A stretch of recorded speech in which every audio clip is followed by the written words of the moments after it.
If it saves you time not to, that's fine. We'll see if it works. Okay. So, all right. So we're recording. I'm going to run the intro. Hi, I'm Katrina, and this is Boldly Challenging Ableism.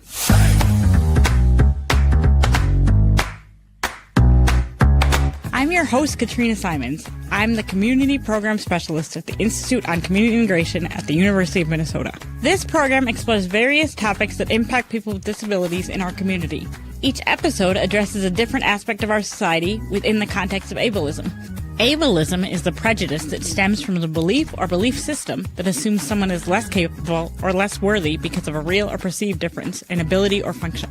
On this program, we hope to answer some questions you may have been afraid to ask, or maybe some you didn't even know you had. Thanks for joining us. I hope you enjoy the conversation.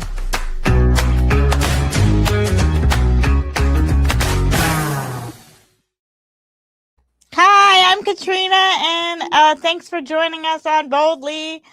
Today we're going to talk to Emma, the teacher. She's going to join us, and we're going to talk a little bit about first the challenges of teaching, and then after that we're going to talk a little bit about what some challenges that come with being a regular ed teacher that maybe contribute to ableism in our schools. Okay. Welcome, Emma. Hi, Katrina. Thanks for having me. Okay. Can you tell us a little bit about... Wait, 1 second. Okay. Can you tell us a little bit about your teaching job? Yeah, so I teach 9th grade science. I teach earth science, and I only teach 9th graders, and I teach in a high school. Okay. And how long have you been doing that for? You don't have to tell us exactly, just like a ballpark. Yeah, I'm finishing up my 3rd year. Okay. And a lot of teachers talk about like a shell shock kind of thing that happens when they first start teaching. Did you have that? I would say probably not. I had a lot of experience in my student teaching. I feel like that prepared me pretty well. 9th graders are unique, so that was different than my student teaching, but otherwise, no, I feel like I was pretty well prepared. Yeah. Well, yeah, and we'll talk about another factor with that later. What made you want to be an educator in the first place? Both my parents are teachers or used to be teachers. And I always kind of thought I would probably like to be a teacher. But then I was thinking for a while, maybe I shouldn't be a teacher because maybe I'm just saying that because my parents. But then I really liked science. I always really liked science in school and outside of school. But I knew I didn't want to work in a lab because I wanted to work with people. Yeah. So that's kind of, those two things combined kind of brought me back to teaching. And I think it suits me really well. I really enjoy it. Okay. What do you like about science? I like that it's always changing. I like that I can always be learning new things. And I just was always drawn to it, specifically biology. I really enjoy life science. That's cool. Okay. Both your parents are educators, but they work in elementary. Why did you choose the upper grades? I do really enjoy working with younger kids. I have a lot of experience babysitting and nannying, and I have younger siblings, but I really like high school because I feel like I'm challenged by my students, intellectually challenged, and I really enjoy that. I love when they ask me intelligent questions that challenge me or that maybe I don't know the answer to, and then I'm always able to, or then I have to go find the answer. Okay. Sorry, you go. No, that's okay. I feel like I like that they're able to understand scientific concepts at a level where we can actually talk about it together. Cool. Okay. Do you guys sit around at the dinner table and talk about which age is better?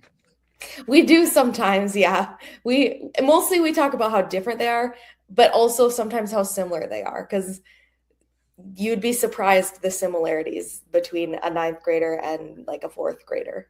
Well, also, and I feel there's, when you go to high school, okay, so you go to school and you grow and mature the whole time, and that's lovely.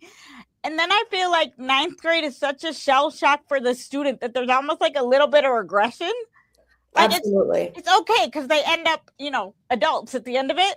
But like, Yeah. I feel like there's a little, like a tiny bit of like regression, and they start like forgetting stuff and just like not organizing their thoughts as well as they were in 7th and 8th grade because they're in a new environment. So I feel like that would be similar.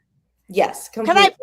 Because I feel like in fourth grade, I feel like you have to grow up a lot. Like they always say, like in K through 3, you learn to read, and in fourth grade on, you read to learn.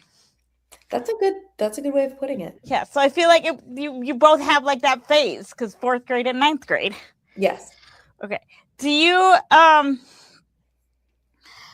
so you like teaching science? I do. I really enjoy teaching science. I love it. Okay, so there's not like another topic you would pick if you could, not another subject?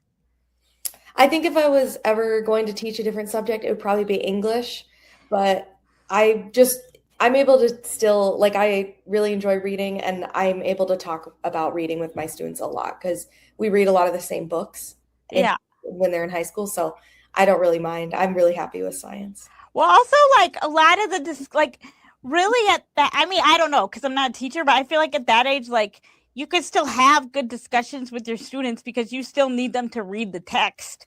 Yes. And then whenever you talk about like the text they read, that's going to lead to other things. Yes. Okay. That's great. Okay. Are there like certain concepts that you feel conflicted about teaching, like in the current polarized political climate? I think I feel confident that we need to like talk about all topics with kids. But I think there's definitely like nuance with it. And I do sometimes when I approach topics, like I know in my head that it could be controversial, but I'm coming at it from a science perspective where there are clear facts and realities. Yeah. And so I try to come at it from that perspective rather than like, and not leave room for subjectivity. Yeah. But I definitely think about it when I'm teaching those topics.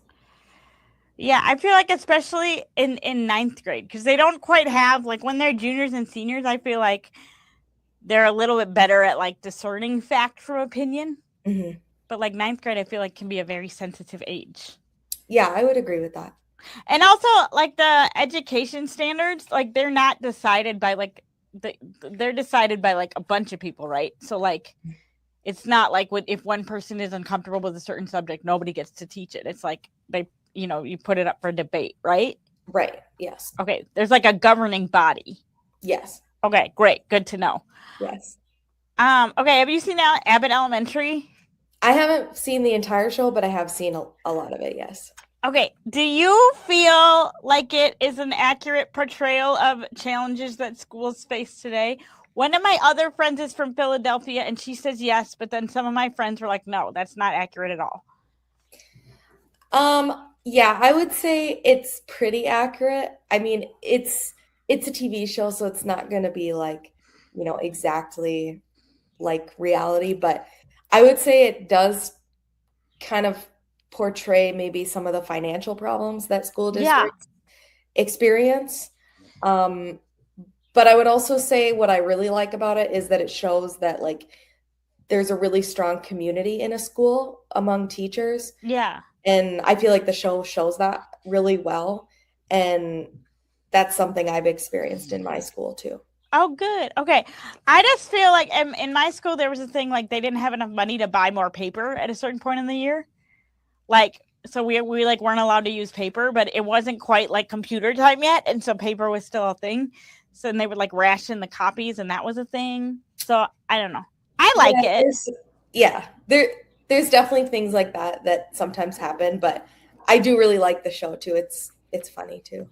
Yeah. What is your biggest worry when you think about your students today? I would say probably currently my biggest worry is just about AI in general. It's like really becoming prevalent with my students, and they have access to computer. They have every student has a device that they use. And I feel like AI is moving too fast for us to catch up with. Yeah. And I want to be able to teach my students how to use it maybe ethically, but right now all I see is them using it for shortcuts. And I feel like the shortcuts that they're taking are just going to lead to like bigger gaps later on and where they don't know how to do things because they just relied on AI for it at a younger age. Yeah. Do you have any like things that you have put in place so they can't use it as much? Um, I try to honestly right now, until I've come up with a better plan, I've tried to right now just kind of prevent them from using it in general.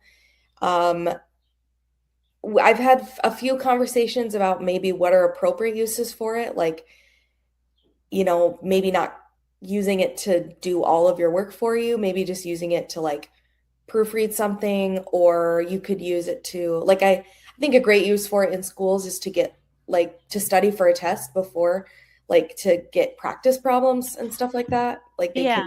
almost like, having a study guide, but it's you can just make it yourself using AI. Yeah. Yeah. I could not take notes in school.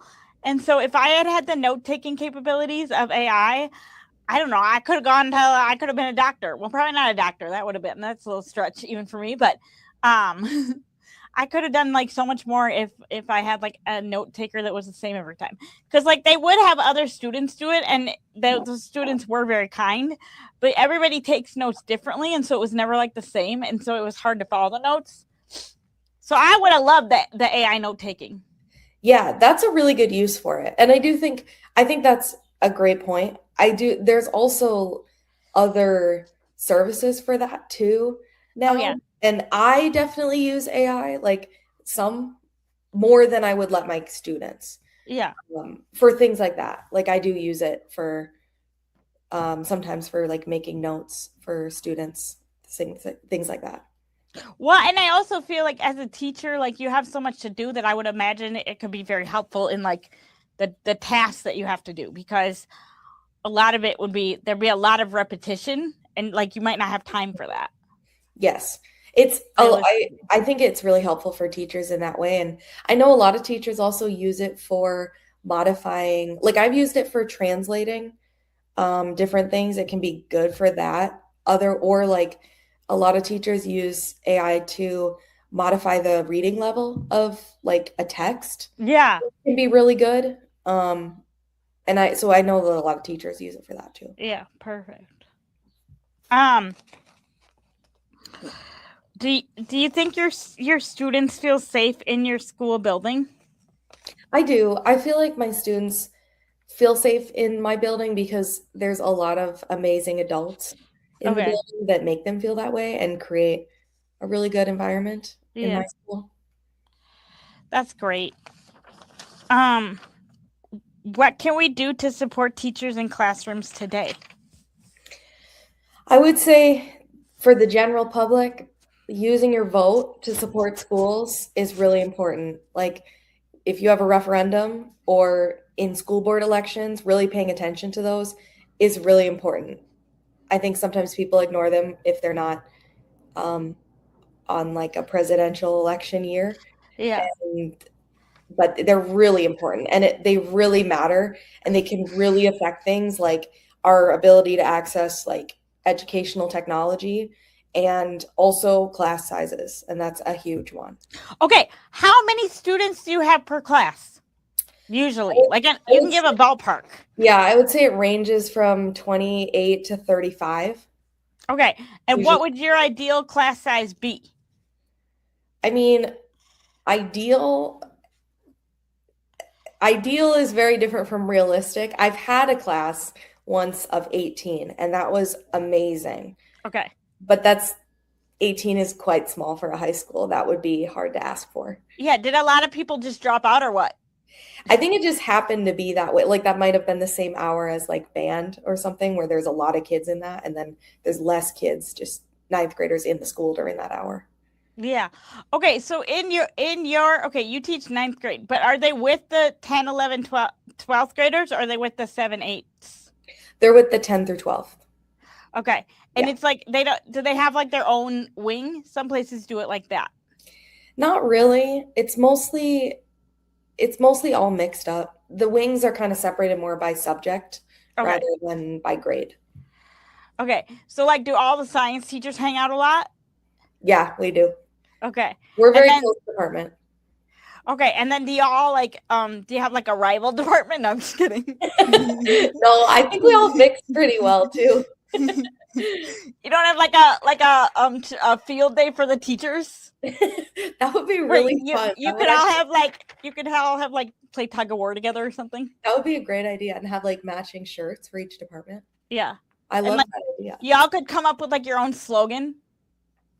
That's then, a like, really good idea. The people who just like don't want to play the game, like me, we could be the cheerleaders. That's perfect. Yeah. I love that. I'm here for it. I'll start the GoFundMe. Yeah, it's perfect. How many like can you give me like a ballpark size of the school that you work in? I think it's about 1,300 students.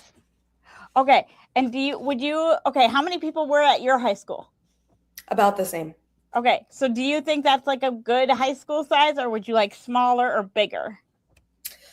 I actually really like this size. I student taught at a very large high school, like Okay. one of the largest in the state, and that was like a little overwhelming. And I mean, there are good things about a school that big because there's just more, sometimes like there's more functionality. Like, for example, like the copy room, like there's things, Yeah. they're just more organized sometimes. But I really like at my school how I know the entire staff. Like I know everyone who works there, and I didn't feel that way at that bigger school. So I really like that. I don't know if I'd want to go much smaller than my school though, because Okay. I like having, if I go smaller, I might be the only earth science teacher. And I really like having colleagues that I teach the same thing with. Okay. And I'm sorry, I know earth science is like, it sounds fairly self-explanatory, but I don't remember it because I was in like 8th grade when I took it. And like, what does it cover? Yeah, so at my school, we have it split into 3 trimesters. Okay, perfect. So the first trimester is space science, so it's all about outer space. And then the second trimester, we do like Earth systems. So we do the water cycle and the rock cycle and plate tectonics and the carbon cycle. Okay. And then third trimester, we do the atmosphere and climate change. Oh my gosh. Okay, you're in 3rd trimester now, right? Yeah. Okay. Is it like, does it feel heavier because you're talking about climate change? I think it feels kind of heavier, but it's like more my interest. So I really enjoy this trimester. So it's working for you. Okay. Yeah. And we come at it with like a lot of data. So it's not, I never want students to feel like I'm just like preaching at them about climate change. Yeah. So we come at it with a lot of data and really more come at it with like, let's learn how to read graphs. And if you see these graphs in the news or something, like how would you read this type of graph? And then we use that to like teach them about climate change. Okay. I need the lesson on how to read a graph. I really do. It has nothing to do with climate change. I just need that lesson. I just really do. And then have you ever had a student like try to argue with you in class about a fact?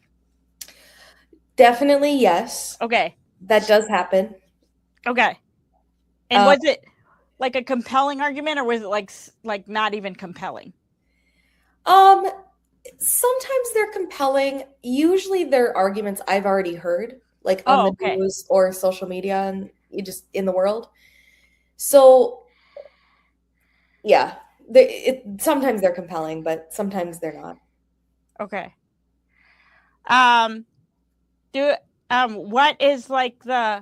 What's the most compelling topic that they've brought up to you? I mean, I don't know if I can think of one, like a real one, but sometimes with 9th graders or just high schoolers, they get like really locked onto a topic. Like they'll just really believe the birds aren't real conspiracy theory. Really? And that's their thing, and they're talking about it, and they're going to try to convince you that that's real. Like you as the teacher or their classmates or both? Like everyone. Doesn't matter. Like everyone. Yeah. Like the Or mailman, the bus driver, everybody. Or like when we're talking about space, like flat Earth will come up. Okay. Like they're really into it, and I will show them. At first I'll kind of show them why that's not true, and then eventually I realize, oh, they're just kind of doing this. They're just Okay. I'll just let it be. It's just gonna happen. This Yep. is happening. I'm not gonna be able to convince them. Do they? Okay. Then you have a cell phone policy at your school, so they're not allowed to use their phones, right? Yeah. Okay. And correct me if I'm wrong. Do we all have that in Minnesota now? Yes, it was, I think, a law passed last summer, so summer 2025, that every district has to come up with a policy. It doesn't say what the policy is, but each district has to provide a policy. Okay, so the policy could be like you can have your phone with you all the time. I think technically it could. I don't know. I guess I'm not an expert on the law, but okay, sorry, me neither. So I don't know why I asked that question. Okay. What can we do other than vote to support teachers in classrooms today? Oh, I got a good one for that. Okay, what is like the number one item that nobody gets you on your teachers want it list, and then you just don't, you never get it because nobody gets you that one because they think everybody else gets you or whatever? Tissues. Okay. Must have tissues. Kids are always sick, and we need tissues. Okay. Well, and do they still in high school? Do they still bring that? Do they still bring the tissues with them? Like they don't bring a box of tissues to your classroom, so it's not like you get tissues that way. So yeah, you really need tissues. Yep. Okay. And then my last question is: do you have any parting thoughts that you want us to know, so we can help you and your students be the best that you can be? Oh, I mean, for the general public, I think it's really helpful to have supportive parents, especially in high school. I think sometimes, parents expect that their student is ready to manage things on their own, and sometimes they are. Right. Sometimes they aren't. High school students are kind of all over the place in terms of caring about their own grades and learning. So I think having supportive parents behind the scenes is really important and really helpful. Okay. Well, and I think too, so in elementary school, not just elementary school, maybe middle school too, it's cool when your parents come on the field trip. Mm-hmm. Well, probably just elementary school. I don't think many middle schoolers think it's cool when your parents come on the field trip. But in high school, that's definitely not true anymore. And so I feel like a lot of times the parents are like, oh, well, I'll pull back. But then it also means the teachers aren't getting support from the parents, right? Which is hard. Right. I don't know. I feel like because I'm a twin, and so I feel like my mom, between the two of us, we had a number of different kinds of difficulties in the school setting in high school, and I feel like one of our parents was up there every other day. they were very familiar with the school property and premises and staff. Yeah. Do you have crazy Oh, okay. We're almost out of time. We have 2 minutes left. Have you had any crazy helicopter parent stories that you can share, keeping them anonymous? Yeah. I don't know. I think I'm always grateful that a student has parents that are looking out for them and are trying to be involved. So I try not to see it as a helicopter situation. Oh, that's so nice. I'm just grateful that someone's looking out for them and trying to help them. I do have to admit that I desperately love all those TikTok channels or social media channels where the teachers read anonymously the emails that they get from parents, and I rate it. I'm like, this is not the worst I've ever heard. It's right in the middle. I think this one's okay, and then I'm like, this one is crazy. Maybe I love that. Yeah, maybe I would love to watch those with you. Okay, someday we will. Okay, well, thank you, Emma, so much for joining us for part 1 on Boldly, and we will see you next time for part 2. Thank you. Okay. Boldly. What? Sorry. Boldly Challenging Ableism is a co-production of AM 950, the progressive voice of Minnesota, and the Institute on Community Integration at the University of Minnesota. For more information, please visit ici.umn.edu.